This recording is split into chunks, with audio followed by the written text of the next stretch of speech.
মাত্ৰ 30 টকাত আপোনালোকে পাব 5 লাখ টকীয়া বাইক। আহি আছে 50খনকৈ বাইক সাজু কৰি ৰখা হৈছে।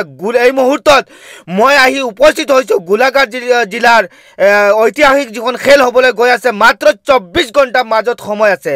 50 টকাৰ টিকেটৰ মূল্য আছিল, কিন্তু মাত্ৰ মাজত 24 ঘণ্টা সময় আছে।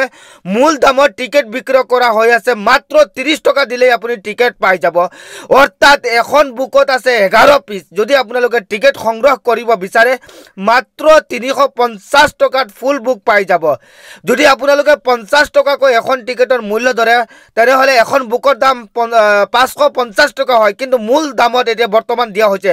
যদি আপুনি তেতিয়ালৈকে টিকেট সংগ্ৰহ কৰা নাই 30 টকাত 50খন বাইক, এতিয়াই ফোন কৰক স্ক্ৰীনত দিয়া নাম্বাৰত। নহ'লে আপোনালোকে কেৱল মাত্ৰ হোৱাটছআপত হাই দিয়ক। 19 মে'ত 10টা বজাত খেল। 19 মে'ত গোলাঘাটত 19 মে'ৰ 10টা বজাত খেল হ'ব। এতিয়াই কল